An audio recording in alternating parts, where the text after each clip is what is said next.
Salut l'équipe. Cette année, la NBA a 75 ans. Et comme Romain Duris, elle continue à séduire les plus jeunes d'entre nous. Quoique, que l'on ait 10, 35 ou 70 ans, on attend toujours avec la même impatience le premier match de son équipe favorite, comme on attend la fin d'une vidéo de Camille Lelouch. Non vraiment, quand on aime la NBA, la première semaine de compétition est une véritable renaissance que personne, ni vous ni moi, ne voulons rater. Vivement que je me replonge dans ma TL Twitter pour suivre quotidiennement les débats subjectifs et enflammés et recevoir même quelques insultes matinales en guise de café. Si, je vous assure, même ça me manque. Non, vraiment, j'ai hâte de retrouver aussi sur les réseaux sociaux mon quotidien NBA. Ça me changera des mardis soirs où je vois des gens bizarres tweeter sur Koh Lanta, comme si le vainqueur allait rejoindre Karim Abdul-Jabbar au Hall of Fame. Claude, Jabbar, à un moment donné, il faut arrêter les conneries. En cette période quelque peu trouble, où le débat anti-vax s'est même propagé dans les vestiaires NBA, il est très difficile d'y voir clair et de tous s'accorder. Mais une chose est sûre, que l'on soit pro ou anti-Kyrie, nous resterons tous à vie vaccinés à la NBA. Bonne saison à tous.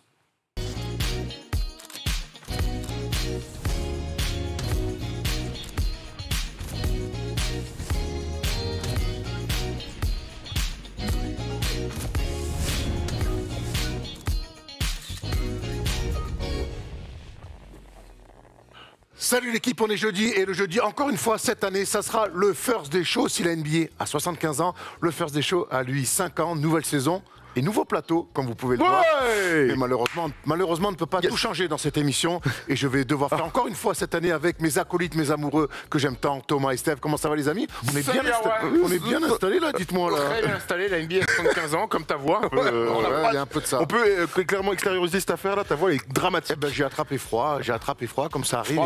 Et puis voilà, non, il n'y a pas de night en plus. Enfin, je t'arrête un peu, on va pas commencer la saison comme ça. Est-ce qu'on est bien dans ces nouveaux plateaux? Magnifique. On est bien installés? On est bien, l'écran est fantastique, on a bien bossé pendant cette intersaison avec les gars, Polo, Julien et JB aussi, on a vraiment bien bossé, je suis content, je me sens bien. Alors pour ceux qui ne reconnaissent pas, c'est un peu un back in the day pour nous, parce que souvenez-vous, les tout premiers First Day Show, mon bureau était à la place de Steph, le canapé était ici, Coach Brown était à ma place, et c'est le même plateau d'il y a 5 ans, mais bon, ça... Légèrement pimpé, quoi. Légèrement pimpé, comme quoi, avec des idées, on peut faire des choses folles. Tout à fait.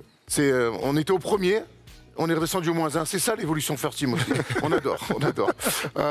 La saison a commencé déjà, vous l'avez vu avec les libres antennes, mais le First Day Show forcément sonne un petit peu vraiment la grande reprise de la NBA. Et on va vous donner le planning de la semaine. Assurez, vous allez voir. Lundi prochain, After Sports, vous en avez l'habitude. La libre antenne, lundi, où on ira sur nos pronos d'ailleurs de la saison qui sera champion. Ça va être intéressant avec les premiers matchs qui ont eu lieu. Le mercredi, la date d'Erwan. Ça n'a pas encore commencé. Ça n'a pas encore commencé, mais là on va bien s'amer. Il y aura beaucoup de dates, on espère, pour moi notamment. On va commencer filmé, mais des dates, il en a eu. Oui, c'est vrai. For sure, ma man. Le mercredi, désormais, 18h, avec Rémi Reverchon, on se retrouve chez Winamax pendant 1 heure pour parler de l'actu NBA et tout ça autour des paris. Ça a commencé hier, d'ailleurs, on s'est bien amusé. On s'est bien amusé. Le jeudi, le First Day Show, évidemment, ça ne bouge pas. Et samedi prochain, le 30, on sera à Strasbourg pour Strasbourg-Pau. On continue à vous offrir des matchs de LNB et on est ravis de le faire. En direct sur LNB TV comme la dernière fois, ça va être très cool. On a entendu tous les retours, globalement positifs, certains plus nuancés, donc on va essayer de faire mieux parce que le but c'est toujours faire mieux et puis de proposer, on espère déjà une belle affiche et un beau match, c'est quand même important. Steph, il nous a pas raté quand même, mais c'était pour notre bien. C'est pour notre bien. J'étais dur avec vous? Non, pas dur, tu as été juste et on prend ces retours-là avec ton expérience.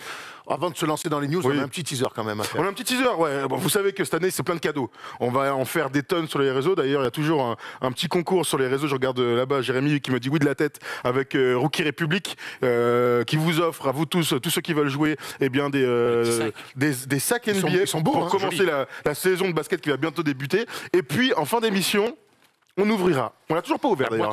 La boîte de Pandore avec Excuse My Custom. Nos gars, évidemment, avec qui on bosse depuis plusieurs années maintenant, nous ont concocté une petite paire, c'est des Air Force, donc des Nike. Justement, l'honneur de la NBA, mais aussi avec l'inspi Erwan, inspi Thomas. Donc j'ai hâte de voir ça. On se retrouve quand tu seras à côté de nous pour le quiz. Ça te va ça, Erwan? Thomas, inspi Thomas, inspi Erwan. Il y a des nuggets alors. J'espère. J'espère. Il y a un tacos. J'espère. Une bouteille de gin pour d'Erwan. On peut arrêter un peu les Nike, de gin. Belle réputation. Ouais, belle réputation. Il est temps qu'on passe aux news et que Steph arrête de dire des conneries. Les news.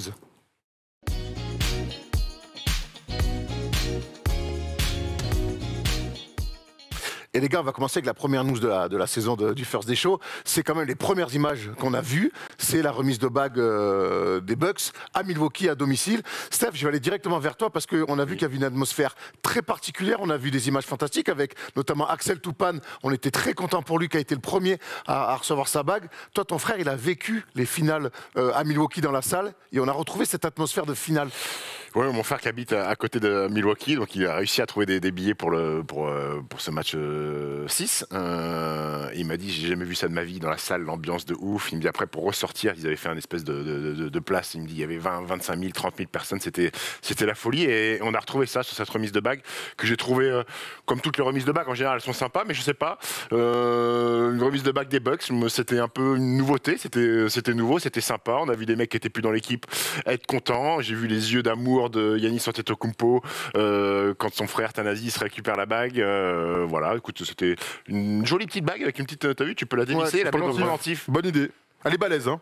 Elle est balèze, dans la night, pendant ça passe bien. Je suis pas sûr que ça m'irait à moi, mais à d'autres, ça peut aller. Tom, ça s'irait très bien, toi. Ouais, absolument. Et ce qui m'irait bien, c'est aussi un titre NBA. Malheureusement, c'est pas vraiment d'actualité, mais je te rejoins complètement. Il y avait un truc un peu différent. On a l'habitude de voir les Lakers, on a l'habitude de voir les Celtics, on a beaucoup vu ces dernières années Golden State, le Heat, ou les équipes de LeBron en général. On a beaucoup vu LeBron, absolument. Là, j'ai aimé l'émotion dans la salle, mais j'ai aimé l'émotion de la superstar Giannis. Tu vois, quand le propriétaire remet la bague, le commentateur avec le t-shirt I love Giannis était là aussi.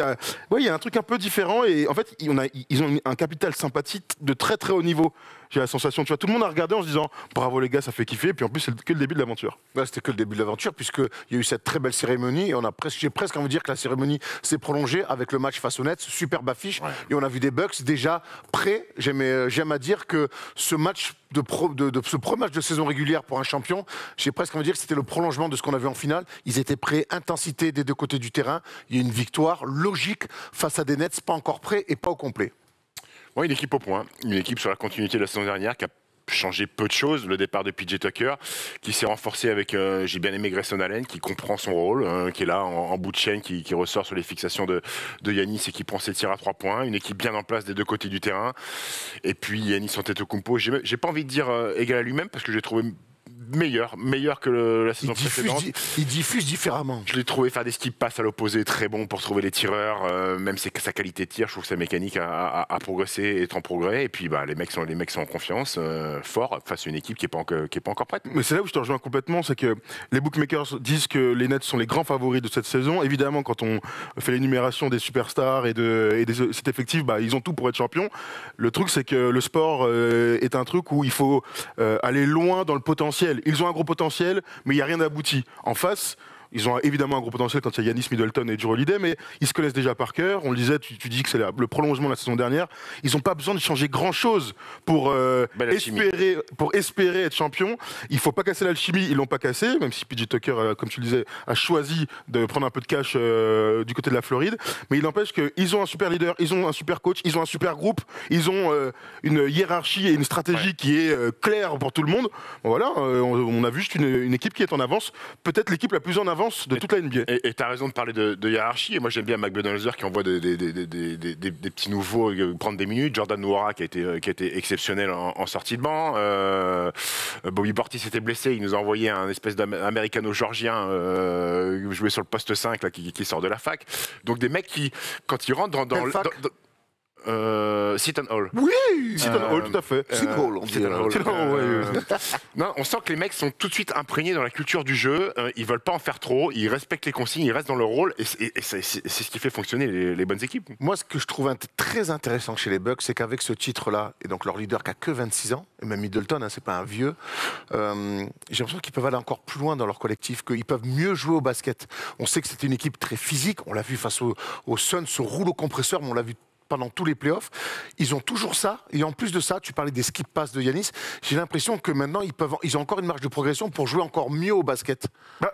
C'est dur de dire ça parce que quand Bud est arrivé, c'est une équipe qui a bien joué au basket dès son arrivée, avec un système clair. Avec Giannis, on lui laisse la raquette et en faire à cheval absolument avec Brook Lopez. C'est une équipe qui joue bien au basket. C'est juste que l'année dernière, non mais c'est une équipe qui joue bien au basket. Mal. J'ai dit que tu encore mieux jouer. T'as mis en avant les qualités physiques de cette équipe. C'est des qualités qu'on a retrouvées dans ce run de playoff là particulièrement, mais globalement en saison régulière, c'est une équipe qui joue bien au basket, qui se passe la balle, tu vois, le système est clair de tous, donc peut-être que ça va les amener à jouer encore mieux, c'est ce qu'on leur souhaite, mais en tout cas ils vont jouer libérés.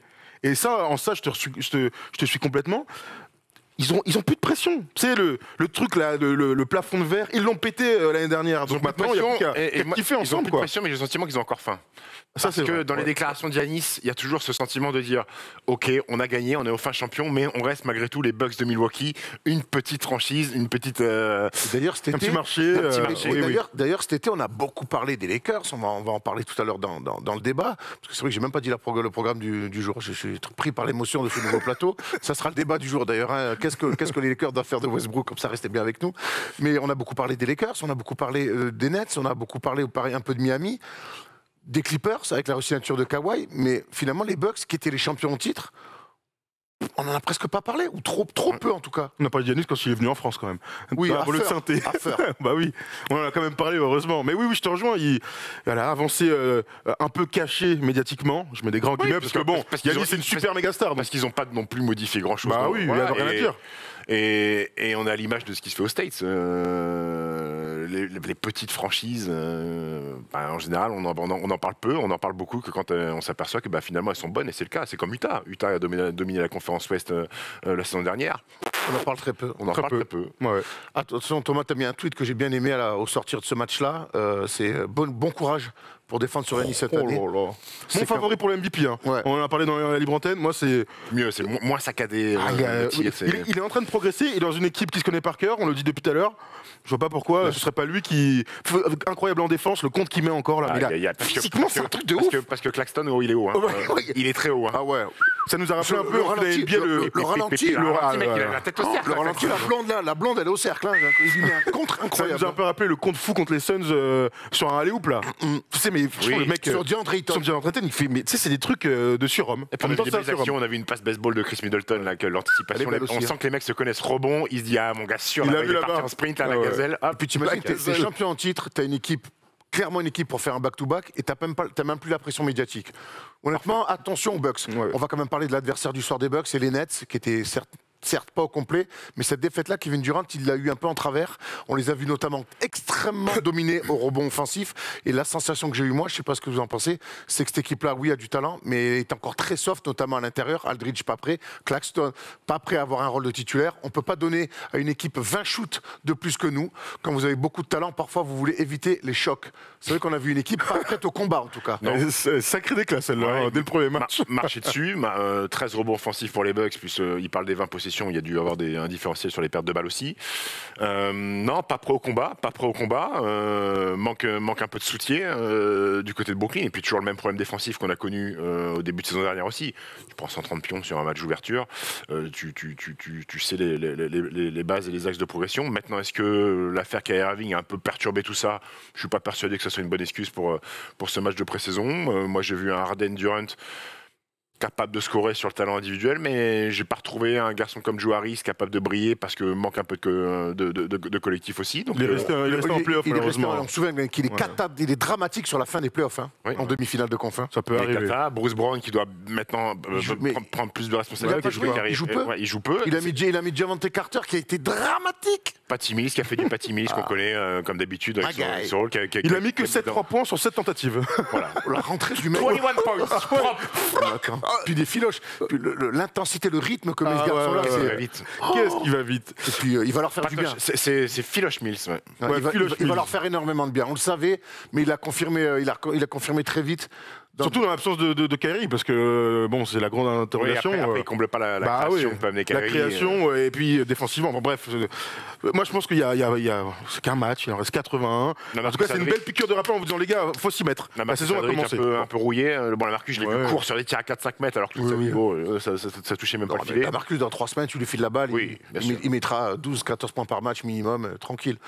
Mais bon, en tout cas, voilà, comme tu dis, petite piqûre de rappel pour les Nets qui ont perdu le premier match de la saison face aux champions champion en titre. Et ça, c'est jamais neutre.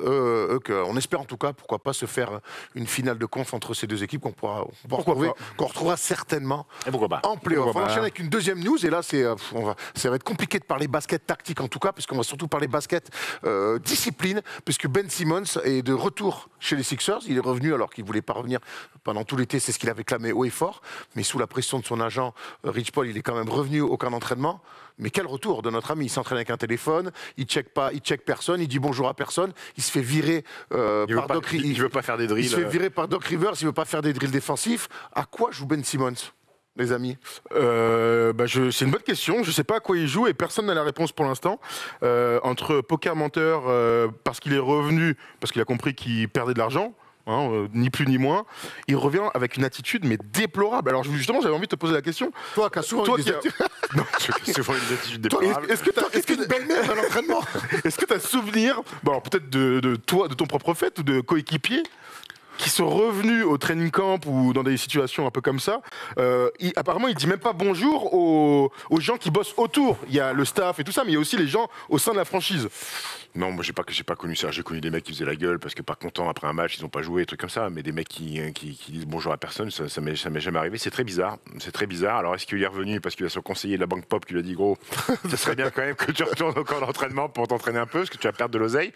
Je pense qu'on est typiquement dans le cas. Alors les comparatifs sont un peu hasardeux d'un joueur de foot qui veut se barrer. Tu sais, on a connu ça, des mecs qui viennent plus à l'entraînement. Dimitri Payet quand il voulait aller au PSG, par exemple. Donc je pense qu'on est clairement là-dessus.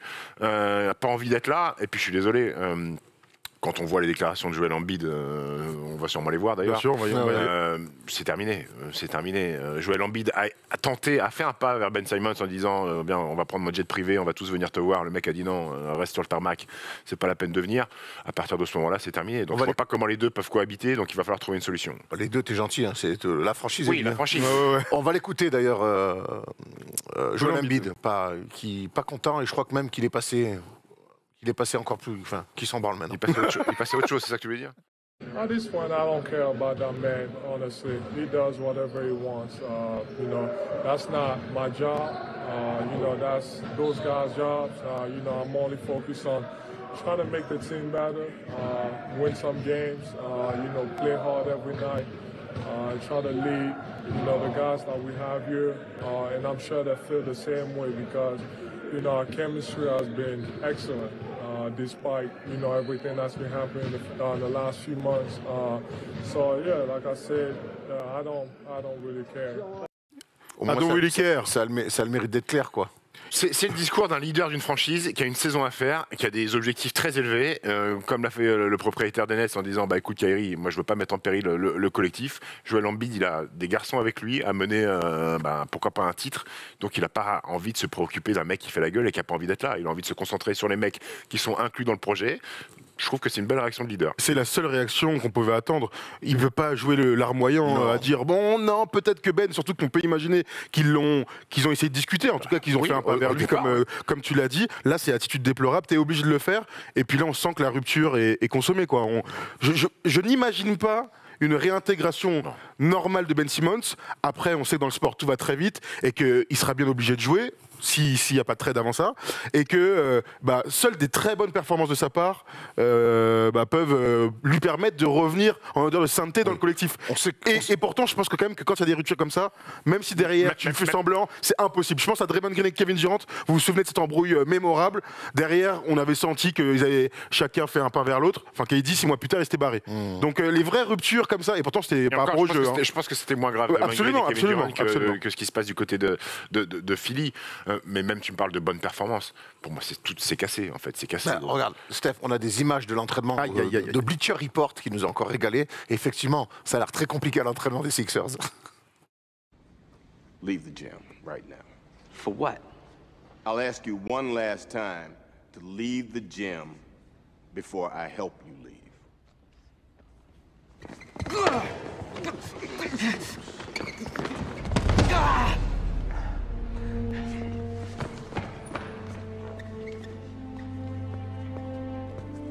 This ain't over! bon seum à la fin en partant. Bravo à Bleacher Report encore. C'est la belle tête de Jojo là. Évidemment tiré du film Coach Carter. Hein, donc, ouais, évidemment. Mais est-ce qu'on peut imaginer un trade Simmons-Kyrie Irving? Moi, je crois pas une seconde. Mais donc, c'est deux. Enfin, alors, si, sportivement, pourquoi pas? Ils joueraient au Nets directement, mais.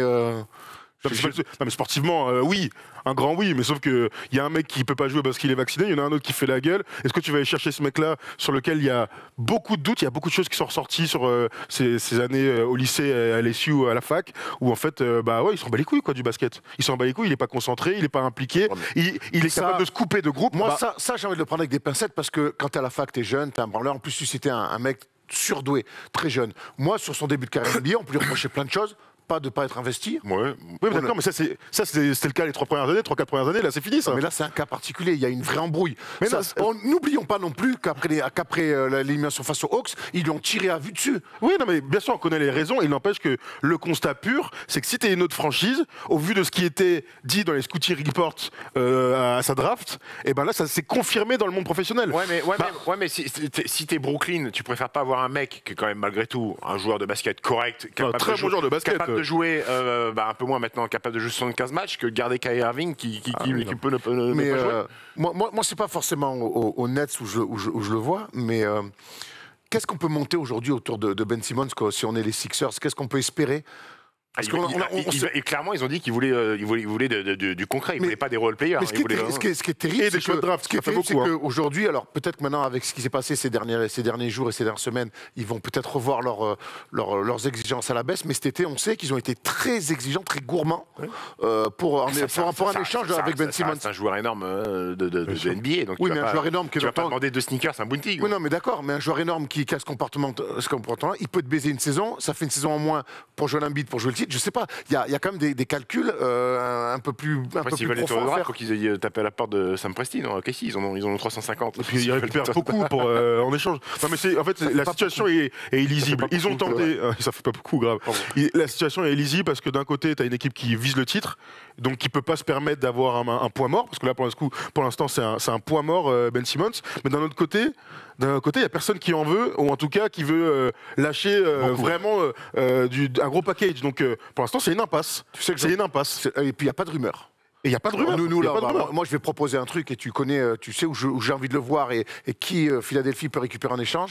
Mais c'est vrai qu'il y a zéro rumeur. Moi, je le vois vraiment dans une équipe en reconstruction. Je pense que tu peux reconstruire avec un mec comme ça. Non, Orlando, ça peut. À Sacramento. Tu balances De'Aaron Fox, qui est un joueur fantastique chez les Sixers, et les Kings récupèrent Ben Simmons. T'as Haliburton en plus qui est déjà installé. Tu sais que ça peut pas exister, ça, les Kings ils font jamais ça. En revanche, c'est dur ce que tu me dis. C'est impossible. Fox, qui est un joueur fantastique, mais tu bazardes. Mais personne ne fera jamais ça. Pour moi, Ben Simmons c'est un joueur fantastique, hein, attention. Hein. Dans quelles circonstances les Kings ils vont lâcher leur meilleur joueur? Non, les Kings ils pourraient faire un échange. Haliburton, Harrison Barnes pour Ben Simmons. Harrison Barnes qui a mis 30. Il était fantastique. Au-delà de ce match-là, ça les Kings ils pourraient y réfléchir. Mais l'achat d'Aaron Fox, frère, ou Buddy Hield, qui est clairement complémentaire de Joel Embiid, mais De'Aaron Fox, il est là-bas, ils viennent de le re-signer, ils vont pas. Je l'aime bien mon renard, je voudrais qu'il joue un peu les playoffs, c'est pour ça. Oui, il le jouera à Sacramento peut-être un jour. Quand l'équipe va grandir. Quand le gars est trop fort, ils vont pas le lâcher. Alors du coup, Harrison Barnes, t'en veux pas avec Tobias Harris pour avoir 2 fois les mêmes joueurs? Exactement, quoi. C'est pour moi que, alors Haliburton, pourquoi pas, mais pour moi c'est pas encore assez fort. Là, pour moi, je suis dans une option où tu es un mec où tu continues à être un favori au titre. Tu prends Harrison Barnes, qui est clairement le même que Tobias Harris, et Haliburton, je suis pas sûr que tu restes parmi les favoris, voilà. Très bien. Bon, ok. Non, vous avez une autre idée peut-être? Non, aucune. J'en ai aucune. Très honnêtement, j'en ai pas. Dites-nous dans les commentaires si vous avez des idées. Il y a les Rockets en idées plausibles, hein, nous envoyez pas des. Il y a le Magic aussi qui est en pleine reconstruction, donc peut-être qu'ils peuvent récupérer Markel Fultz. Non, je rigole évidemment. Anthony Cole. Anthony Cole, pourquoi pas. D'ailleurs, ils s'amusent bien, hein, le Magic en travail d'abdos. Ouais. Qu'est-ce que c'est que ce bordel? Moi, j'ai jamais vu ça en tout cas. C'est Manu Ferrara, alors que je perçois apparemment. On finit la troisième news avec les re-signatures, Thomas, vu ma voix bancale, je te lance un tableau et c'est toi qui vas prendre. On a répertorié toutes les dernières signatures de ces derniers jours. Les prolongations surtout. Jaren Jackson Jr., 105 millions sur 4 ans. Beau tarot pour notre ami qui a tout pour. Michael Bridges du côté des Suns, 90 millions sur 4 ans. 65 millions pour Kevin Huerter à Atlanta. Wendell Carter Jr., 50 millions à Orlando. Daniel Gafford. Landry Shamet et donc Grayson Allen, tu m'en parlais tout à l'heure, du côté des Bucks. Est-ce qu'il y a une prolongation comme ça dont vous voulez parler, plus qu'une autre ? Non, moi j'aime bien Jaren Jackson Jr. C'est dans la continuité de Memphis.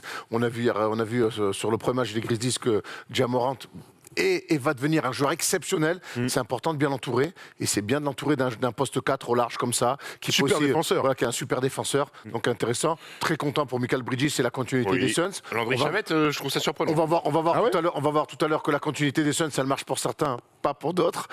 Shamet, je suis un peu surpris moi aussi. Ouais. Quoi, du tarot ou de tout? De la re-signature et du tarot. Je pense qu'un joueur comme ça, il y en a beaucoup dans la ligue. En fait, tu sais, moi, vous savez que je suis plutôt... C'est prolongation. C'est prolongation. Oui, mais il a été tradé cet été. Oui. C'est prolongation.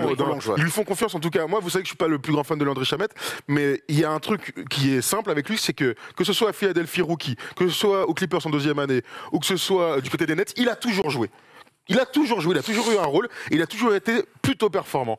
Et on rappelle qu'il a été transféré contre Javon Carter, que tu adores, Erwan, et en fait c'est une plus-value de ouf. Cameron Payne et Landry Shamet, on l'a vu sur le premier match, il va avoir un rôle. Et donc aujourd'hui, 10 millions la saison, en fait ça vaut 4 millions d'avant, quoi. Donc il y a aussi ce paramètre à prendre en ligne de compte.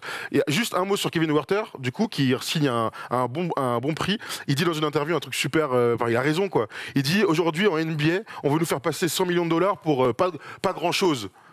Mais vous savez que pour moi, 65 millions, c'est un game changer dans ma vie. Donc moi, je suis grave content d'avoir signé ce contrat-là. Et maintenant, on va pouvoir s'éclater. On aime ces discours. Ah oui. Aujourd'hui, tout le monde veut le 100 millions ou rien. Frérot, il prend 65 millions sur 4 ans. Tu prends 65 millions où à la base, t'étais peut-être pas destiné, je sais pas, à gagner ça. Frère, ça change la vie de toute sa famille et de son demande à Dennis Schroeder s'il reviendrait pas en arrière. Demande à Grayson Allen avec ses 20 millions s'il est pas content. Ah, il est content. Diminue la saison pour Grayson Allen, c'est fou. La bagarre à la fac, là, Grayson Allen, il est content de prendre 20 millions. Good player. Il voulait déclencher à la fac. Il a toujours des pieds des chistoles du diable. Super jeu, Grayson Allen. On continue sur les prolongations. Et on va sur la draft 2018, puisque c'était le moment justement de donner des contrats max ou non. Et donc, voici ceux qui ont signé.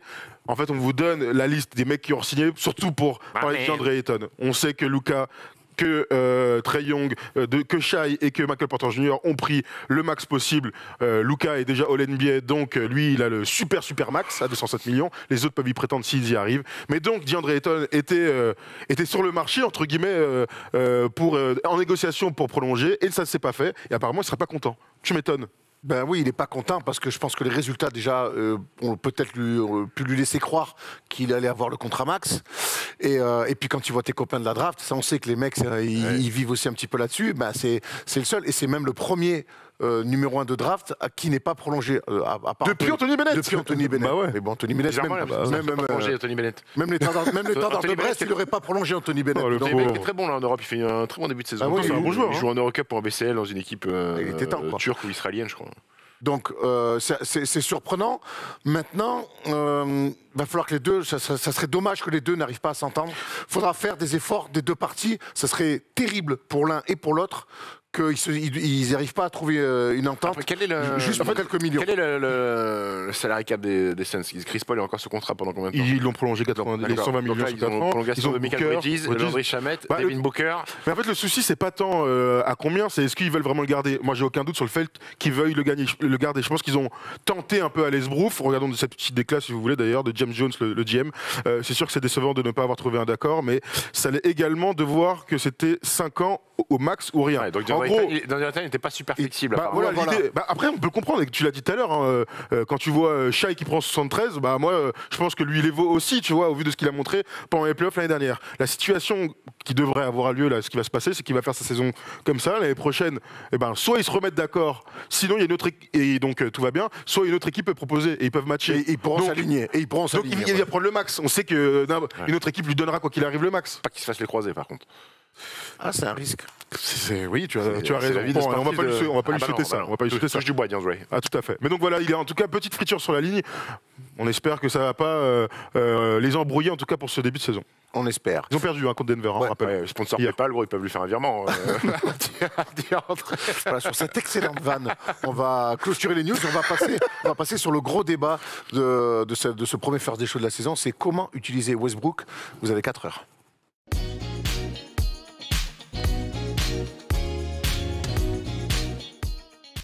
Ça a été un des gros mouvements de cet été, voire le plus gros mouvement de cet été. Russell Westbrook a quitté la capitale Washington pour débouler à Los Angeles aux côtés de LeBron James et des Lakers. Ça a posé beaucoup de questions pendant l'été, ça a posé beaucoup de questions pendant pendant la pré-saison, pardon. Et après un premier match raté, on va voir le box score et ses stats. Ça pose encore pas mal de questions. Quelle impression vous avez eue sur ce premier match, qui ne reste qu'un premier match certes, mais qui est un match raté? Oui, c'est une défaite à domicile alors que toutes les stars étaient présentes. Même Jack Nicholson était revenu au terrain. On a vu autour du terrain. On a même vu Adele avec Rich Paul qui visiblement sont en couple. Enfin bref. Donc défaite. On essaie de gossip. Apparemment, attends, j'étais surpris comme tout le monde, non? Never find Merci, j'attendais une chanson super. Donc défaite 121-114 contre cette équipe des Warriors. Au-delà du résultat brut, il y a plein de questions qui sont soulevées. Je pense qu'on peut évacuer le fait que LeBron et Anthony Davis un bon joueur de basket. Les deux sont de bons joueurs de basket corrects. Ils pourraient dépaler la House Factory. Ils sont en rythme, ils sont très bons. Donc on se pose la question du match de Russell Westbrook. Il est passé à côté. Il a été dramatique. Voilà, je vais pas faire le mec. Oui, non, j'ai vu des bonnes choses. Il a été dramatique dans la gestion du ballon, dans l'adresse. Vraiment, c'est un match complètement oublié. LeBron lui a dit après le match, eh bien, n'hésite pas à te calmer, ne sois pas trop dur avec toi, rentre chez toi et va regarder le match, va débriefer le match chez toi. Bah, frérot, bon courage, parce que c'est pas un match que tu peux regarder 2 fois en général, vu comment il a été cata. Donc voilà, ça. Je pense qu'il n'y a pas de conclusion hâtive à avoir là-dessus. Il passe complètement à côté de ce match-là. C'est l'impression qu'on a. Maintenant, son rôle, je trouve, n'est pas clair encore au sein de l'effectif. Steph, justement, oui, le match est raté, c'est un premier match, mais on va voir quand même que d'habitude, quand Russell Westbrook change d'équipe, ses premiers matchs sont corrects. Sont même plutôt bons. On va voir le tableau. Quand Russell Westbrook arrive dans une équipe, regardez avec Houston, c'est des matchs, 24-16-7, pour moi c'est un match correct. 21-11-15, c'est un match aussi correct, avec en plus des pourcentages plutôt corrects. Des configurations différentes. Certes. Et c'est pour ça que j'ai envie de te poser la question, Steph. Est-ce que c'est juste un match raté pour Westbrook? C'est juste un match raté? Je pense que c'est juste un match raté. Alors, il y a aussi à prendre en compte le paramètre psychologique de Russell Westbrook qui rejoue chez lui, excitation du premier match avec le maillot des Lakers, celui qui s'est battu pour justement être transféré dans cette franchise-là, l'excitation de jouer avec LeBron. Donc, je pense qu'il s'est un petit peu éparpillé à droite à gauche. Maintenant, les interrogations qu'on avait à l'intersaison, les réponses, on les a pas eues sur ce premier match. Malgré tout, je pense qu'il est passé au travers. Que ça arrive, même au meilleur, rarement au meilleur, mais ça peut arriver. Je reste convaincu que le fit peut fonctionner. Alors, je reste convaincu que le fit peut fonctionner parce qu'il avait été cata aussi. Alors, tu m'as montré le premier match avec les Rockets. L'association avec Harden avait été très compliquée sur les premiers mois. Et ensuite, ça avait été fantastique avant que le Covid mette un terme à la saison. Les Rockets, c'était peut-être la meilleure équipe de la Ligue avant les blessures. Avant les blessures. Donc, il faut aussi un temps d'adaptation pour lui. Je crois que c'est un mec qui est capable de s'adapter, apprendre à connaître ce rôle. Parce que tu joues avec 2 mutants qui sont LeBron James et Anthony Davis. Ça va le faire. Alors, c'est pas un shooter. On me rappelle que LeBron a joué avec D-Wade à Miami, qu'il n'était pas un énorme tireur à 3 points et qu'au final, ils ont réussi. D-Wade était un mec dans la percussion, ce qui est aussi un Westbrook. Ça va le faire. Moi, je veux pas lui tomber dessus. Donc, hors de question pour moi. Je lui tomberai dessus dans un mois s'il continue à faire des 8 4-4, par contre. Ça, c'est clair. 8 4-4, c'est pas beau. Hein. Parce que moi, tu as raison. C'est qu'un match raté, le premier face aux Warriors, qui en plus, tu es dans un match, dans un rythme et dans un match qui... un scénario de match qui ne convient pas, peut-être pas forcément. Il n'empêche qu'au-delà, rater un match, c'est être maladroit, c'est perdre 1 ou 2 ballons. Moi, j'ai trouvé perdu, et c'est en ça que je me questionne. Mais j'aime beaucoup ton exemple, parce que de Miami, beaucoup plus que celui avec Houston. Avec Houston, il était 1 bis, deuxième option, si on veut, 1 bis, allez. Et il est monté au créneau en disant, après le début de saison compliqué avec les Rockets, il a dit, moi, votre truc de shoot à 3 points et tout ça m'emmerde. On va jouer un petit peu plus comme moi, et ça a bien marché. Mais il était option numéro 2. Là, c'est LeBron, Anthony Davis et lui est option numéro 3. Donc il ne pourra pas non plus monter au créneau comme il a pu le faire à Houston. Il n'empêche que l'exemple de Wade, qui n'est pas un grand shooter, avec Chris Bosh, qui donc... Chris Bosh était numéro 3, là on peut dire qu'Anthony Davis c'est le Chris Bosh, mais qui est option numéro 2. Peut-être le D-Wade de la fin du parcours des Tres Amigos, c'est peut-être là-dessus qu'il doit s'en inspirer. J'aime beaucoup cet exemple. T'en penses quoi, Tom? Oui. Sur le papier, sur les profils, on peut en discuter, sauf qu'il y a une énorme différence entre D-Wade et Westbrook. C'est que D-Wade, c'est un joueur extraordinaire qui sublime en play-off et qui est extrêmement intelligent. Je dis pas que Westbrook est teubé. Je dis pas ça. Je dis que ça quand même. Je dis qu'il n'est pas du tout à ce niveau-là, quoi. Et qu'il y avait toute cette idée de se mettre au service de l'autre et que le basket a changé. Le D-Wade, LeBron. D'ailleurs, c'est dans ces années-là que ça a commencé à changer. C'est après, juste après. C'est juste après. Le basket a énormément changé. Il y a plus de rythme, plus d'espace. Donc, il y a plus de possession. Plus de tirs à 3 points. Et il y a évidemment beaucoup plus de tirs à 3 points. Pour ceux qui se sont délectés de ce match entre les Warriors et les Lakers, moi, ça m'a cassé les couilles de voir que de la transit, des balles perdues, des chutes externes, des machins. Dans ce type de jeu-là, Russell Westbrook doit avoir la balle un maximum et être entouré de shooters. Le problème, c'est que tu as LeBron qui est exactement dans ce type de dispositif-là. Donc, comment tu fais pour être un shooter qui est vraiment dans une chute d'adresse, vraiment, et qui n'est pas du tout fiable tout au long d'une saison à 3 points et même sur les tirs extérieurs en général, pour être performant? T'as raison parce que à Houston, j'avais regardé quelques matchs pour savoir comment justement il s'était adapté sur le début de saison où il prenait beaucoup de tirs à 3 points, il avait dit stop, j'arrête.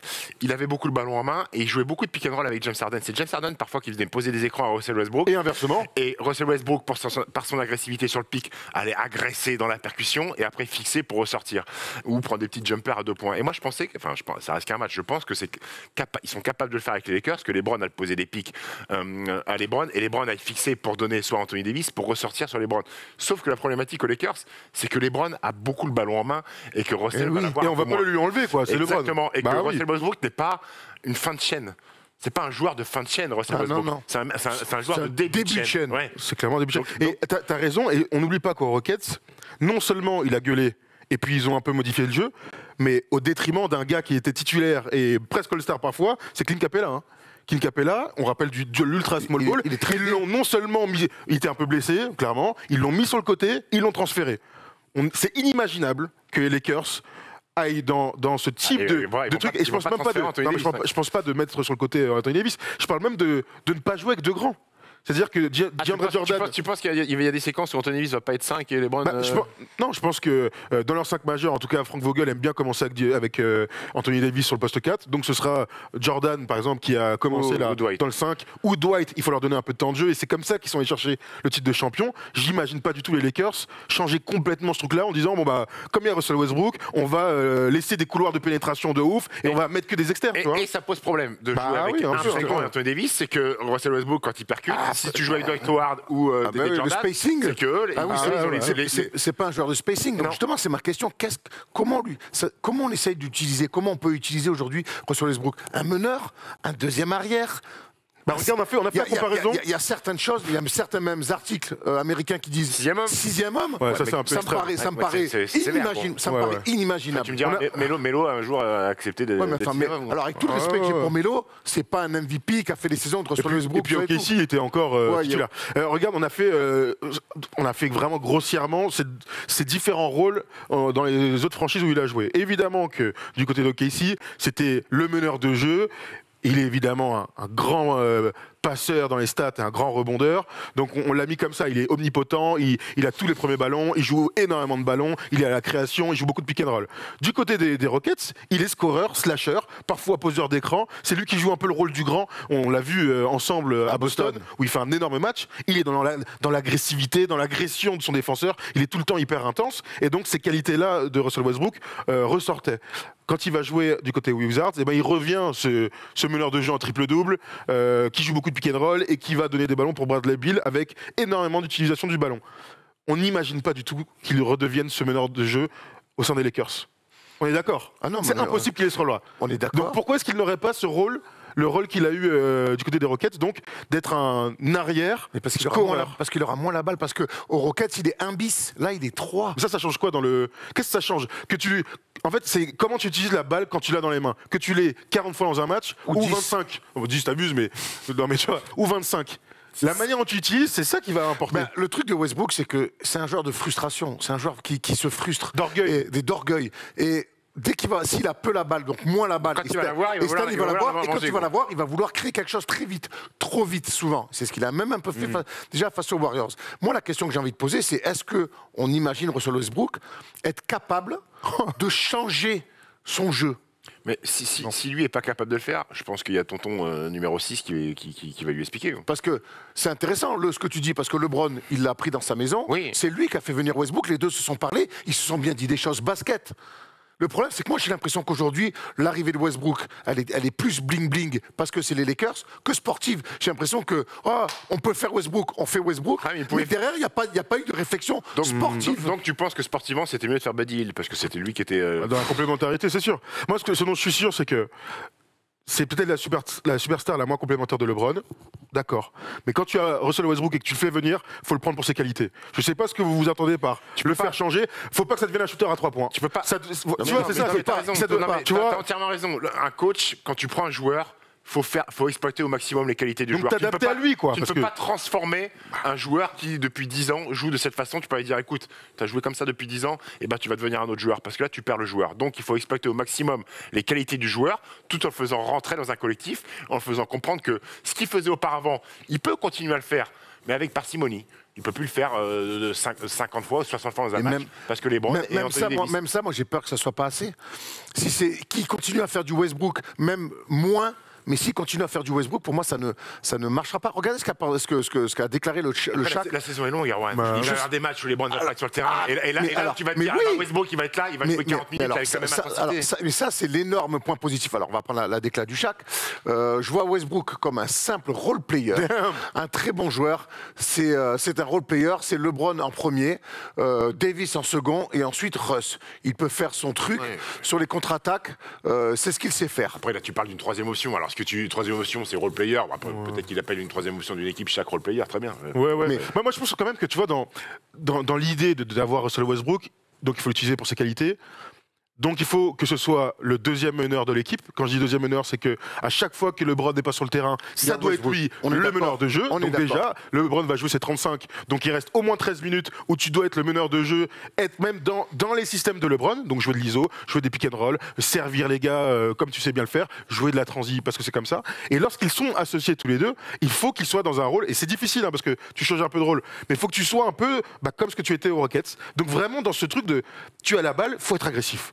Tu dois les provoquer, tu dois. Parce que tu ne peux pas être un mec dans un corner. Faut pas lui dire trop vite quand même. Oui, mais ça doit être réfléchi quand je te dis ça. Ça doit être réfléchi. Oui, si il joue tous les ballons comme un fou et qu'il fait perdre de balles. Après, prenons pas Russell Westbrook pour un abruti. Mais non, mais voilà, c'est pour ça. Moi, je crois pas. Non, mais l'énorme. Enfin, j'ai vu le match face aux Warriors quand même. L'énorme plus-value de Westbrook, c'est que. Mine de rien, cette année, les Lakers vont devoir gérer LeBron. On l'a vu, il est en Cannes, mais ils vont devoir le gérer pour qu'en playoff, il soit frais. Parce qu'on a vu que sur les 3 dernières années, il est blessé 2 fois. Et par contre, ça, Westbrook, pour ça, c'est parfait. Tous les matchs que les Lakers perdaient là, au creux d'hiver, la décembre, janvier, février. Ça, c'est parfait pour la saison régulière.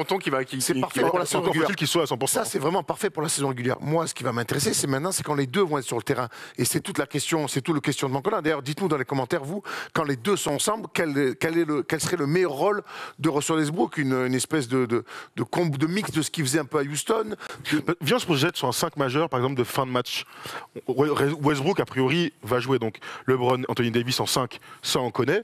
On peut imaginer Melo qui soit sur un poste 4, si tu veux jouer comme ça. Sinon, tu joues avec des arrières. Donc du Bazemore, du Malik Monk, du Kendrick Nunn. Rondo, t'en mets un autre. Du Rondo, évidemment. On en oublie un, Wayne Ellington, par exemple. Voilà, donc avec 2 arrières, et LeBron un poste 4 et Anthony Davis, c'est là que tu te projettes pour savoir quel sera son rôle dans les derniers moments. Parce que si Russell Westbrook ne touche pas la balle dans les derniers moments, il ne sert plus à rien, non? Alors tu le mets sur le banc, et tu mets Melo en 4, et tu mets LeBron en 3, et tu mets j'ai du mal Nunn à la main, et tu mets... Ce serait un sacré choix. J'ai une dernière question autour du cas et de l'utilisation de Russell Westbrook. C'est est-ce que l'intégration de Russell Westbrook dans le collectif des Lakers, c'est la clé de la potentiellement à gagner un titre pour les Lakers? Parce que, imaginons, ils n'y arrivent pas. Ils ne trouvent pas ce fit-là. Moi, tu as quand même LeBron et Anthony Davis, s'ils ne sont pas blessés au top, qui peuvent se faire gagner. Ça peut éventuellement suffire. Est-ce qu'on peut imaginer qu'à un moment donné, ils disent, mon frérot, je suis désolé, ça ne marche pas. Qui va le récupérer du coup? Non, Non, mais- moi déjà, facteur numéro 1, c'est pas Westbrook, c'est la santé. Non, Pour mais cette d'accord. équipe, non, mais oui, mais ça, c'est plus que n'importe où. C'est ce que je viens de dire. C'est Oui, ce que non, je viens mais de dire. facteur numéro 1, la santé. Facteur numéro 2, je suis même pas sûr que ce soit l'intégration de Westbrook, parce que finalement, ils ont plein de choses dans cette équipe. Ils ont plein d'idées, plein de quoi, tu vas le faire jouer 10 minutes? C'est Non, impossible. mais pourquoi? Là, en fait, la question, c'est les fins de match. Parce qu'il va jouer ses 25, ses 30. Il va pas jouer 10 minutes, le gars. Donc, Sauf que- s'il est pas bon, bah, faut être capable de le bencher. Sauf que dans ta question, quand les Lakers sont champions dans la bulle, il n'y a pas Russell Westbrook. Donc, ils n'ont pas à faire fi des aléas, des non-matchs ou des capacités de Westbrook à jouer sur un terrain. Là, si tu veux, Westbrook, il est là. Et si ça fit pas et que tu le mets de côté, malgré tout, ça pose un problème au niveau de cohésion. Ah bah oui. T'as un mec qui est ronchon, qui fait la gueule. C'est ce que je te dis. C'est le pas montre pareil. jamais de côté. Ou alors qu'est-ce que tu entends par mettre de côté? C'est quoi je suis d'accord avec toi. genre il est en tenue mais il joue pas. Les gars, non, mais c'est pas qu'il joue pas, c'est qu'à un moment donné, même les fins de match, des fois les fins de match, ça peut être les 5 dernières minutes. Si tu le benches à chaque fois, à un moment donné, ça va faire. je Même la pense- presse et tout, ils vont poser des questions sur cette. Moi, je pense qu'il y a une Quoi différence qu'il arrive, entre- c'est compliqué à gérer. Si ça fit pas, d'ici 1 mois, 2 mois, ça va être- Moi, j'estime que si Russell Westbrook est bon dans un match, il faut le faire jouer, donc il n'y a aucun souci. S'il est moyen, même, il faut le faire jouer. S'il n'est pas bon, il faut être courageux et ne pas le faire jouer. Mais ce sera un épiphénomène. J'ai quand même. Enfin, j'espère pour lui qu'il va pas être catastrophique sur toutes les fins de match des playoffs. Tu vois, je pense que ce premier match est une anomalie. Mais oui, mais moi, il sera pas aussi bon. Attendez, Il les n'a gars, pas été bon. Moi, donc, quand j'ai des interrogations, c'est pas par rapport au premier match face aux Warriors. C'est Tu par vois, rapport aux personnages et aux joueurs. S'il avait qui fait Russell un Westbrook. triple-double à 25 points, tu aurais eu la même interrogation. C'est ça le truc. Oui, Oui, moi, je suis d'accord avec toi. Hein. Après, ça, c'est des interrogations quand on a appris que Russell Westbrook a tout signé à aux fait. Lakers. Mais jusqu'à présent, il n'y avait pas d'émission. Ah, c'est dommage. Écoutez, n'hésitez pas dans les commentaires à nous dire ce que vous pensez de cette arrivée de Russell Westbrook aux Lakers. Évidemment, en un match, on ne condamne rien. On est très curieux, par contre, de voir la suite et de ce fit, parce que mine de rien, ça reste un mec, ça reste un des meilleurs joueurs de la ligue, et que si ils arrivent à trouver un moyen de jouer tous ensemble, et là, il y a mal tempo. On peut dire que Westbrook a pris l'eau face à Poole. Oui, bien sûr. Pool, là, bien sûr. Pool party. Bien sûr. Ah, pool party, d'accord. Ça peut être il n'avait pas eu. Billard. Ça peut être un billard, Pool. Ouais, mais ce serait un super surnom, ça, pool party pour lui. Pool party. C'est un super tiens, surnom. allez. Envoie ça à j'envoie Stephen A. ça. Smith ou un truc comme ça. Très bien. Allez, Un mec qui a un peu d'influence, tu vois ce que je veux dire. le temps que je parle avec mes auteurs d'humour, on part de LA, on va à New York où on va aller s'intéresser au premier match d'Evan Fournier. Et j'ai l'impression que ça s'est plutôt bien passé pour Vavan.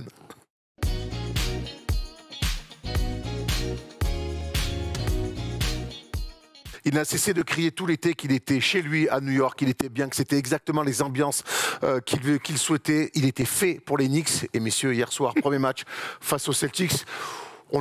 Difficile de rêver mieux pour une première sous le maillot des Knicks, une victoire après 2 prolongations face aux Celtics dans un scénario incroyable. Il est plus que clutch avec 12 points en prolongation. Evan est clairement rentré dans une nouvelle ère de sa carrière. Ouais, grave, il égale pour la 3e fois de sa carrière ce score de 32 points en un match. Franchement, ça m'a fait kiffer. Alors, je vais pas dire que ça m'a fait du bien, parce qu'hier, on se posait la question dans Clutch ou dans les libres antennes, combien, si ça ne marchait pas au Knicks, comment ça nous pèserait quelque part pour Evan. Là, il est rentré de la meilleure manière, un stade plein, une vraie ambiance, une super affiche. Spike Lee qui se lève sur le TGE à la fin. C'est exactement pour ça qu'il est allé là-bas. Et moi, j'ai jamais eu aucun doute sur le fait qu'il y en aurait des moments comme ça avec Evan. Et que vu les baloches qu'il a, comment il arrive à se sublimer dans les grands moments, je n'imaginais pas que ça arrive dès le premier match contre les Celtics. Mais hier, moi, j'ai pris vraiment énormément de plaisir à suivre ce match et à suivre la performance d'un mec qu'on adore. Tu vois, donc c'était vraiment double kiff hier. Il a quand même une belle paire de Chicago Bulls. Evan, non, on savait que ça pouvait matcher. On connaît le tempérament, le compétiteur qui est Evan Fournier, qui se nourrit d'ambiance comme ça. Et on sait il avait envie de faire kiffer le Garden. Tu peux pas te louper sur une première au Garden. Tu vois, si Westbrook lui s'est loupé sur le premier match, Evan, il avait... C'est toujours la première impression qui est la meilleure en fait, hein. Même dans tes rencontres, Evan, la première impression, c'est celle qui fait la diff. Mec, il a été. Je sais pas à quoi il fait allusion. Je sais pas à quoi il fait allusion, mais pourquoi pas, écoute. Non, il a été monstrueux dans son style caractéristique, des petits lay-ups sur des drives. Je l'ai vu me faire un petit post-up à la fin dans un moment chaud. Il a su aussi donner à manger, parce qu'il se sentait dans un bon soir, il a su donner à manger à Julius Randle, qui a été fantastique aussi. Et mec, il a fait lever le garden, gros. Spike Lee avec son costard jacquard, là, à carreaux, là, beige, qui était affolé de voir le petit Frenchie. C'est comme ça qu'on imagine les Knicks, en fait, tout simplement. Et puis la physionomie match, gros, ça va en prolongation. Je sais pas comment ils font par ailleurs pour en prolongation. D'ailleurs, ils font un peu de la merde. Les Knicks, ils vont en prolongation. Et il met 12 points, il met 4 tirs à 3 points en prolongation. C'est le scénario qu'on avait un petit peu écrit, Evan à New York. Le film, on l'a vu, quoi. Le film, on l'a eu. C'est clair. Bravo. Ça a été un très grand match. Franchement, c'est le meilleur match de la nuit dernière. Parce qu'en face, t'as un Jaylen Brown qui est... Alors, tu vois, plutôt bien inspiré, Jaylen Brown. Hein. Alors, je vais absolument pas pondérer la perf d'Evan parce qu'elle a été fantastique. Ce qui est sûr, c'est qu'en bugne au début du match, c'est Evan contre Jaylen Brown, hein, et que Jaylen Brown, il est à 20 points très rapidement dans le match, et qu'il était en day-to-day. On se pose la question de comment il a joué. Jaylen Brown, il est incroyable dans le dribble, il est incroyable d'adresse, il lâche des moves. Parfois, tu l'as vu ces dernières années dans des flashs et tout. Je trouve qu'il a progressé sur le. Ça fait déjà l'année dernière, on l'avait senti, mais là, il fait des trucs de méga superstar. Finalement, avec la fatigue, on pourrait parler de Jason Tatum aussi. Eh bien, il est un petit peu moins performant. En même temps, c'était Kobe, frère. Mélangé avec Jordan hier soir. Pour pondérer un tout petit peu ce match-là d'Evan et de Julius Randle, c'est la superstar. Il n'y a aucun doute, il joue tous les ballons, il a toutes les ISO, il a tous les systèmes pour lui, sur toute la première mi-temps vraiment. Et Evan mange un peu malgré lui quelques miettes, quelques renversements, il y a pas mal de drive, on le voit faire des petits ouais, absolument. Et moi à un moment j'étais un peu dans le truc où je disais mais en fait Julius Randle, faut qu'il lâche un peu la balle, mon gars, faut qu'il comprenne que le deuxième meilleur joueur offensivement c'est clairement Evan, et il va falloir annoncer quelques systèmes pour Evan parce que c'est tous les deux, entre guillemets, qui vont gagner et qui vont s'installer. Il a compris au meilleur des moments. Ils l'ont compris, mais grave tard. À la fin, on voit tous les 3 points là d'Evan sur des mains à main, avec Jason Tatum qui passe en dessous, Marcus Smart passe en dessous, les mecs, au bout d'un moment, belle lecture. Merde, quoi. Mais ça, ils l'ont compris tard dans le match. Là, on regarde justement quelques images. Est-ce que quelque part, même si on connaît la valeur d'Evan, que c'est un scoreur, tout ça, est-ce que quand tu arrives à New York avec un mec déjà en place, c'est aussi pas ce genre de match qu'il faut prouver, dire, hey, gros, ils m'ont filé un contrat. Viens, on est ensemble. Mais c'est sur le terrain que je dois montrer que donne-moi la balle quand c'est chaud et que c'est ce qui a fait Evan. C'est marrant, hier on se posait la question de qui aurait les derniers tirs. Tu sais, côté Knicks, on a parlé de Kemba, évidemment, on a parlé de Julius Randle, mais on était sûr que s'il y avait des derniers tirs, donner la balle à Evan, c'était une bonne chose. Bon, bah là, frère, il a été extraordinaire dans la première prolongation quand il met trop d'affilée. Donc, ouais, c'est vraiment la folie. Bah, regarde, ils sont là, justement. Après les Knicks, parfois, on fait des erreurs défensives, mais qui laissent des Robert Williams dans le corner à 3 points pour Boston. Et Boston, pour remercier ce bon Dennis Schroeder qui, en prolongation, a moins un lay-up pour passer à +5. Un lay-up tout seul. Il y a eu beaucoup d'erreurs. Hein. Il y a eu beaucoup d'erreurs défensives, beaucoup de tirs ouverts. Kemba, sur la dernière action de la fin du temps réglementaire, Kemba, sa défense, honnêtement, elle est honteuse, gros. On dirait un mec qui sait pas jouer au basket. Il y a quand même +3 pour les Knicks après des lancers. Il reste 5 secondes. Les Knicks, dont Evan d'ailleurs, fait prise à 2 sur le porteur de balle, là, je crois que c'est Jason Tatum. Passe, hop, deuxième passe pour. Et Kemba, il est dans la raquette. Alors qu'il a 3 points d'écart. Mais frère, qu'est-ce que tu fais? Il a failli tomber et tout, j'ai cru qu'il allait se faire un genou. Enfin bref, ça arrive, c'est les aléas du basket. Tom Thibodeau lui montrera la vidéo sur la rotation. Ça va être intéressant, on en parlait notamment, de se dire que aujourd'hui c'est une meilleure équipe d'attaque. Mais quelque part, on sait que c'est une équipe qui s'est créée autour de Thibodeau sur de la défense. Il va falloir quand même. Après 138 points, il y a 2 prolongations. Ils sont à 116. Je te parle pas spécialement du volume de points, je te parle de certains trucs qu'on voyait pas l'année dernière, défensivement. Donc j'imagine que toi, Thibodeau, il va devoir lâcher un peu de l'Est défensivement parce que tu as quand même des mecs qui sont d'abord attirés par le panton. Il n'empêche que dans le compromis, ça va être intéressant comment il va rééquilibrer. A priori, ils sont quand même gagnants dans le compromis. Oui, mais t'as un coach avec une philosophie défensive. C'est la grosse interrogation quand on a vu qu'il y avait Kemba Walker et Evan Fournier qui arrivaient dans cette équipe-là. On se disait, est-ce que Tom Thibodeau va rester buté sur défense? Sauf que je pense que c'est un coach plutôt intelligent. Tu ne peux pas non plus faire fi du talent offensif que tu as avec Kemba Walker et Evan Fournier. Donc tu es obligé de leur dire, moi je vais vous laisser jouer en attaque. Par contre, vous devez me rendre aussi un petit peu sur ce que je vais vous demander défensivement. Les compromis. Et les grands coachs sont capables de faire des compromis. Alors ça reste le premier match, on a toujours un peu plus de gens. Il fait des efforts. Il vole des ballons dans les mains. Et tout ça. Moi je suis pas inquiet pour la défense d'Evan, globalement. Moi je l'ai vu faire des efforts, je l'ai vu en bonne attitude. Evan, je ne sais pas s'il a cette réputation de pas bien. Evan est un bon défenseur. Il a énormément progressé. Pour en avoir discuté avec Vincent Collet, qui m'a dit Evan défensivement, ce qu'il a fait aux JO Olympiques, c'est très haut niveau. Hein. Sur les 2 dernières années à Orlando, quand il était poste 3 là, il a galéré au début parce que il rendait des centimètres et un peu de kilos, mais honnêtement il a vraiment progressé. Et sur un poste 2 comme ça, dans un système comme celui de Thibodeau, moi j'ai aucune crainte. Et tu vois, on parle parfois de Kemba et tout ça. Kemba, c'est clairement plus le même joueur et tout. Moi je pense qu'il va faire sa saison. On a peur des genoux et tout. Il est en canne, gros. Ça va le faire. Et un dernier truc sur les Knicks, ils ont une belle profondeur de banc. Obi Toppin qui était bon. Obi Toppin est bon. Après, les Celtics, apparemment, un repli défensif, ça n'existe pas. Hein. Il a mis que des layups et des dunks en contre-attaque. Mais Quickley, Derrick Rose, tu vois, Mitchell Robinson qui fait une bonne rentrée, c'est bien. Il n'y avait pas Nerlens Noel, il n'y avait pas Taj Gibson qui n'a pas joué. Ils ont une belle profondeur. Alec Burks. On n'a pas parlé d'R.J. Barrett qui met quelques pantons très importants aussi. Il a bien fait de se réveiller dans le match. Hein. Ouais. À la mi-temps, il était dramatique. Il met 14 dans le troisième quart et des filoches.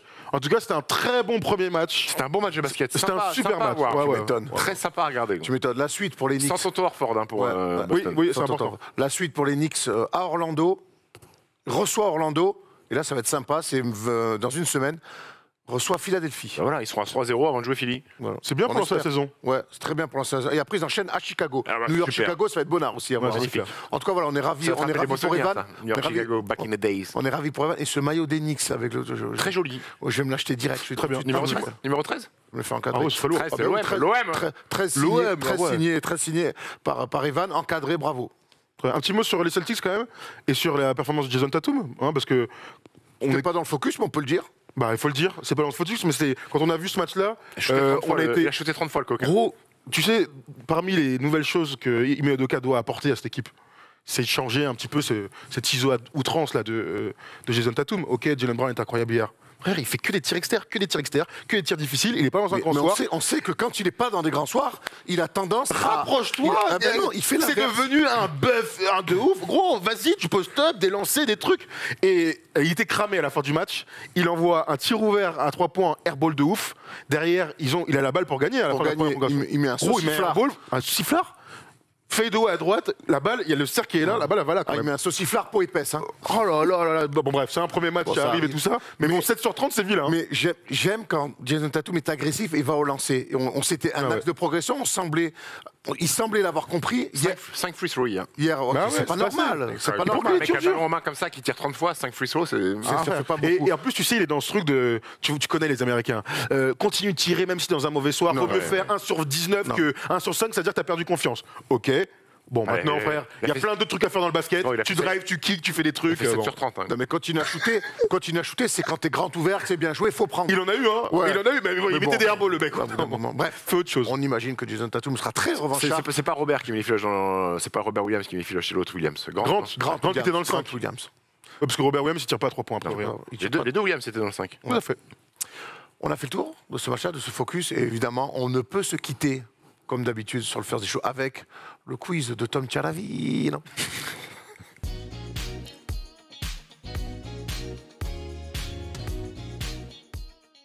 Allez, qui dit fin d'émission, dit quiz. Mais avant ça, je voulais juste remercier Thomas Dufan, parce que hier, tu m'as fait gagner du cash et tu sais que j'en avais besoin. Parce que tu nous avais fait un bon petit prono dans l'émission Clutch. Comme tu le dis, il est fait pour là-bas. On est d'accord que ça va marcher, donc du coup, son premier match, on peut imaginer un bon premier match. Tu veux nous proposer un truc? Je te propose une petite cote. Vas-y. Elle est belle en plus. Hein. Erwan, j'allais dire. Erwan Fournier, donc du coup. Evan Fournier, je sais pas si à 20 points en plus, est à 5-10. Je la sens bien. Moi, je vais mettre mes 20 balles, je vous le dis. D'ailleurs, je vais mettre mes 20 balles maintenant. 20 points dès le premier match comme ça ce soir-là? Pourquoi pas? Oui, non, mais t'as raison, pourquoi pas? T'as raison. Tu sais, il met 3 filoches en premier carton, ça arrive vite. Il a été un peu maladroit en pré-saison, mais maintenant, Evan, il est quand même dans un moment de sa carrière où les pré-saisons, il a joué un peu peinard. Moi, je crois beaucoup en ça. L'atmosphère du Garden, l'affiche, ses anciens coéquipiers, il va avoir... Il le sait mieux que personne, il a besoin de marquer les esprits des fans, de la presse. Moi, Evan a plus de 20 points, je la sens bien. Je joue les 20 balles. Vas-y. Je joue mes 20 balles sur Evan, on aura la semaine prochaine. On pourra en discuter. Du coup, tu payes ta bière après si tu gagnes, si tu passes la cote. Du coup, on est obligé de se revoir. Relou. Mais ouais, je mets 20 balles sur le 5-10. Il a dit relou quand même. On est obligé de se revoir. Relou, merde. Voilà, merci beaucoup. Merci beaucoup. 20 balles quand t'as 5-10, t'es bien. Hein. Ah, j'étais bien. C'était pour lancer un peu notre saison chez Winamax ensemble. Pour inviter ta femme au resto. Exactement. Ou y aller en solo, quoi. Oui, parce qu'il aura très fort. Bon, en tout cas, on se retrouve tous les mercredis soirs avec Rémi, 18h sur Winamax TV. C'est important. Très bien. Pour se régaler. Très bien. Et gagner du cash. Place au sérieux. Allez, vas-y. Sérieux, je vous ai fait un bon quiz. Vu qu'il y a notre ami Stéphane Brun, j'ai refait les rébus. Stéphane. Continue à m'appeler Stéphane, ça va bien se passer. T'as dit Stéphane Lebrun, non? J'ai dit Stephen, j'ai pas dit Stéphane. Hein. Stephen. Stephen, Stifler. On commence. Non. Calme-toi, Stephen. Pause. On va commencer avec des rébus. En plus, je vais te faire briller parce que t'es le meilleur là-dedans. On va commencer avec le premier rébut. On commence très facile. Le tout premier. Inspecteur Derrick Rose. Bravo. Inspecteur Derrick Rose. Bravo. C'était facile, c'était la première. Derrick Rose, bravo. On peut enchaîner. Ça va être crescendo. Hein. Coq Jordan. Jordan Poole. Bravo. Incroyable. Il est incroyable ce montage là, bravo. Hein. Alors lui, il est dur. Thomas, c'est Thomas C'est Tom. Satoransky. Oui. Thomas Il fait un Satoransky, si on peut revoir l'image. C'est vrai qu'il fait un... Vous avez été plutôt bon. Je pensais que ça allait être plus compliqué. Moi, je suis catastrophique à ça. Satoransky, c'est une super idée, bravo. On peut enchaîner. Kendrick Nunn. Bah oui. Kendrick Nunn, bravo. Et Kendrick... C'était ma préférée. Voilà. C'est qui Inès Reg. Enes Kanter. Enes Kanter, bravo. Inès Kanter. Ok. Bravo. Il doit rester un. Flipper. Hein? Je sais pas qui c'est. Je connais pas un mec. Willy Hernan Gomez. Sauver Willy. Non, c'est Willy le premier. Willy Green. Willy, après c'est une danse. Willy Zumba. Willy Zumba. C'est une danse. Willy Zouk. C'est quoi cette danse? Willy Zumba. Collet serré, genre. Oui. Collet serré. C'est quoi collet serré? Ah ouais. Et je crois qu'après c'est fini. Hein, Willy Zouk. Collet serré, bravo. Willy Zouk. And the Chicago Bulls select Willy Zouk. Attends, oui. Jonathan Aka. Non, c'est pas Jonathan Aka, ça marche de ouf. Black. C'est pas Jonathan, c'est le personnage Serge, qui joue. Le mytho. Ouais. Serge le Black. Serge Ibaka. Serge Ibaka, merci. Ibaka. Pourquoi Ibaka? En fait, pour revenir, il y avait le AK et j'ai mis un sponsor eBay. Oui, bravo. Félicitations. On le paye pour ça, lui. Cher. Hein. Très cher. C'est normal, et c'est mérité. Bon, allez, vous avez bien brillé, mais j'ai envie que vous brilliez sur des connaissances. Je pourrais faire ça toute la journée. Cette nuit, Evan Fournier a mis plus de 30 points. Ouais. J'aimerais que vous me citiez les joueurs joueurs européens ayant scoré plus de 30 points au moins 10 fois en carrière. 10 fois. Ouais, il y en a 26. Allez, 26. Putain, Qui commence? Toi qui étais le meilleur sur le... Bon, c'est moi qui étais meilleur, par contre. Tu connais le nom que je vais te donner en Tu peux premier. aller sur Dirk, Voilà. qui est premier avec 291 fois. Tony Parker. Ouais, troisième. Pogazol. Pogazol, ouais. C'est vrai. Il sèche. 10 fois plus de 30 points? Ouais. Peja Stojakovic. Ouais, Bien bâtard. sûr, c'était le quatrième. Petrovic. Petrovic, il est là. 15 fois. Johan Petrovic. Yanis. Yanis, c'était le deuxième déjà, évidemment. 117 fois. Papa Luka Doncic. Oui, Luka Doncic, 32 fois. Jokic. Voilà, Jokic, juste après. 30 fois ou plus. Bon, ça va être dur là.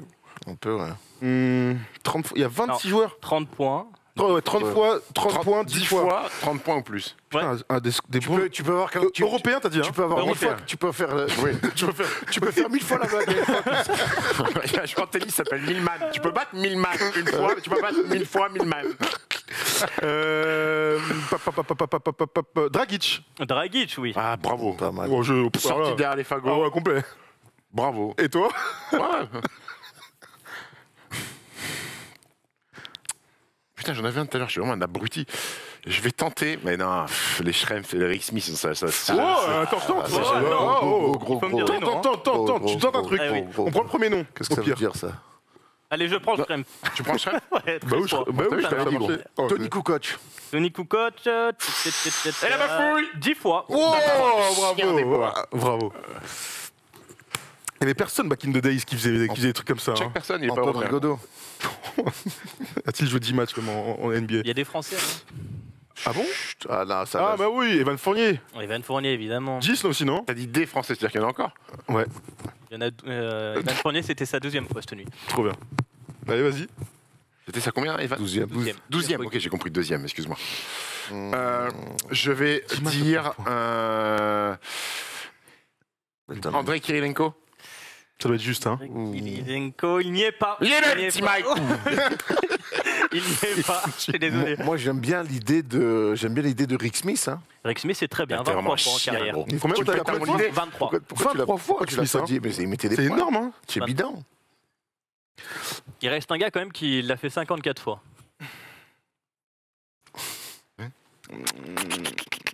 Après, il y a plein de gars encore. Divac, Sabonis, ça mettait pas des 30 points. Attends, tu peux arrêter là, tu flingues tout là. Sabonis, le fils. Sabonis, Putain. le fils. Ah non C'est pas Sabonis, non.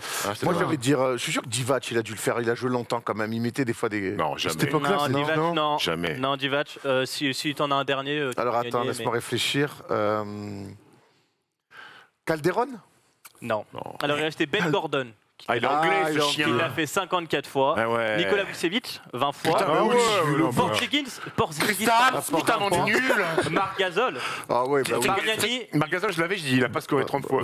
il l'a fait 19 Après, c'est fois. que 10 fois, en fait. Liolden, Gallinari, Bogdanovic, j'ai jamais Oh, envoyé. Gallinari. Bogdanov. Batum, non? Si, Batum 10 fois. Dennis Schroeder, Markkanen qui était à Ah ouais. Turcoglou. Ah ouais. Il y avait mettre au cours ou pas mettre au cours Non, Ida, il il y est- avait pas. Et il me met au cours, je crois que c'est 8 fois. J'étais vraiment très déçu de notre prestation. Ouais, ouais, Non, ouais. parce qu'il y en avait quand même pas mal à Non, non, non, Ah. arrête, t'as sorti des blagues. Donc ça doit- Ouais, on aurait dû Ouais, le dire je suis quand un même. peu déçu, c'est Ouais, vrai. Bargnani Surtout et toi, tout, ah. Tiffany. Ah, Nico et tout, on est Chier, quatre. Mais vous allez vous rattraper Nico, sur les qui quatre. suis-je. Allez. J'annonce, il y a SMS de Nico 2 heures après que l'émission soit sortie. Ah bah ouais, Mérité, pas hein. trouver Nico 10 fois, c'est dur. Je suis né, c'est parti, le 13 avril 1967, du côté du Massachusetts. Pas mal, pas Précisément dans la ville de Boston. Je suis d'ailleurs dans les gradins quand je vois les Celtics sacrés 3 fois dans les années 80. C'est peut-être de là que vient mon amour pour le basketball. Pourtant, je ne suis pas prédestiné à ce sport. Un petit physique, je mesure qu'1m80. Mais j'ai d'autres vrais atouts, comme le fait d'être bien dur au mal. En même temps, j'ai fait du foot US à côté, mais j'ai aussi une très belle adresse. Durant ma jeunesse, j'ai étudié le journalisme en rêvant de devenir commentateur sportif pour le basket. Il étudie le journalisme. Ah, ok. Mais étant un basketteur vraiment talentueux, je vais vraiment me consacrer à ce sport. Je fais ma fac dans ma ville natale, à Boston College. J'y ferai un cursus complet, 4 saisons, avec des stats plutôt sérieuses. Pour ma dernière saison avec les Eagles, j'inscrirai 23,9 points, Boston College, c'était un nom dans ta tête. Ouais, je sais, j'ai un nom là. avec Vas-y. 4-3 points par match en moyenne. Attends. Boston College. Avec ces stats, je me présente tout naturellement à la draft 89, en Ouais, espérant rejoindre la Grande Ligue. Et après 15 noms annoncés, mon tour vient enfin, quand les Sonics. Ouais, Dana Barros. Dana Barros, bravo, On fait ça tout le sort temps très Dana vite. Barros, non Gros, c'est la 4e fois qu'on J'ai fait envie de Dana tatouer le Ben Clark dans la J'ai gueule. jamais fait Gros, d'assaut. Dana Barros, c'est la 4e fois qu'on le Non, fait, frère. c'est Steph qui l'avait fait. C'est Steph qui l'avait Frère, fait Dana dans Barros, un je le quiz. Non, mais même, Parce que il y a moi, d'autres j'ai fois jamais fait Dana Dana Barros. Barros. Et à chaque fois, je dis la même chose, je dis, ouais, je l'aurais jamais trouvé. À chaque fois. Non, je te jure. Si, à Boston, peut-être. Dana Si, Barros, Dana Barros. Vas-y. Bon, bravo, Erwan. Qui est- après, Il a une grande, très grande Philadelphie. famille, lui. Philadelphie. On appelle la tribu de Dana. Barros. Bah, La Dana. tribu de Dana, ouais. je l'ai De pas du Manu. tout. Bon, elle est nulle la blague en fait. Mais carrément, la Oh, ça Barras. va, ouais. Ah, Dana Barros, bah oui. Non, mais c'est le cousin de Romain surtout. Ouais. Et de Elle est Milan. nulle, elle est nulle. Milan, De bah, qui plutôt, non De qui Milan Milan Barros. Barros. Milan Barras. Barros, Oh, ouais. Voilà, Lyonnais, vas-y, j'ai envie de gifler. Bon, rends la main, je peux. Ouais, j'ai plus- voilà. Vous savez qu'alors, pour rien vous cacher, Erwan est vraiment malade, comme vous pouvez le voir. Mais bon, on va essayer de finir sur un bon truc. Ah Merci, oui, c'était très ouais. cool. Bravo Erwan, tu es le premier champion, du coup, tu peux pas célébrer, mais on est ravis pour toi. Et en cadeau, du coup, eh bien, tu vas avoir le droit d'ouvrir cette petite paire faite par nos amis de Excuse My Custom.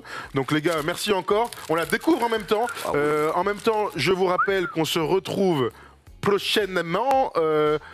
Dès très lundi joli. pour la libre antenne et la semaine prochaine mis tes pour pieds Clutch. Pas encore. Montre-la bien à la Regarde-moi à quoi ça sert. caméra, Vas-y, montre un peu là-bas. Oui, oui. Alors qu'est-ce que décris-moi ça alors. Là, il y a le petit logo 75 pour les 75 ans de la NBA. Bonne année d'ailleurs. Sur la Bonne année, virgule, bon t'as anniversaire. des logos des franchises NBA. Ouais, non, celle-là c'est l'Est et celle-là c'est l'Ouest. Ah ouais. Bleu, l'Est, là, et là c'est les Small details, very Ah important. ouais. Tout à fait. C'est très très beau. Merci C'est vrai. aux gars. Très important. Tiens, je te la file. Ça sera notre déco de l'année. Ça va être notre déco de l'année, donc on va la mettre somptueusement là-bas. Mais en plus, elle est à gagner. Il y a une paire à gagner sur les réseaux sociaux à partir de lundi. Excuse-moi, Custom nous régale et donc l'un d'entre vous sera l'heureux gagnant de cette belle paire qui vaut très cher. Honnêtement, ça vaut 1000 balles maintenant, entre 750 et 1000 balles. Ah, une belle paire, c'est toujours ce prix-là. Tout à fait. Donc voilà, on vous souhaite bonne chance à tous. On aura le temps d'en reparler sur Twitter la semaine prochaine. Mais voilà, dis-moi Erwan. On va remercier quand même tout le monde. Si on a un nouveau plateau comme ça, si on a des belles lumières, si voilà, c'est grâce à des gens, notamment Julien. On va remercier aussi Polo, Tom, Jérémy en régie et JB qui ont bien bossé. Bravo. Mon Steph de t'avoir fait bien. Et on remercie les techniciens de Sud-Web Media parce que mettre ça en place, c'est quand même un bon bordel. Et autour de Polo, ils ont réussi à faire un studio magnifique et on est content de pouvoir vous offrir ça. Donc bravo à Polo dans les commentaires, important. Pour le début de la 6e saison du First Day Show quand même. Le temps passe vite. Water Polo. On va se quitter là-dessus parce qu'elle est super. Allez, Water Polo, bravo, merci à tous. Et puis bon week-end de NBA, parce que c'est lourd. Bye bye.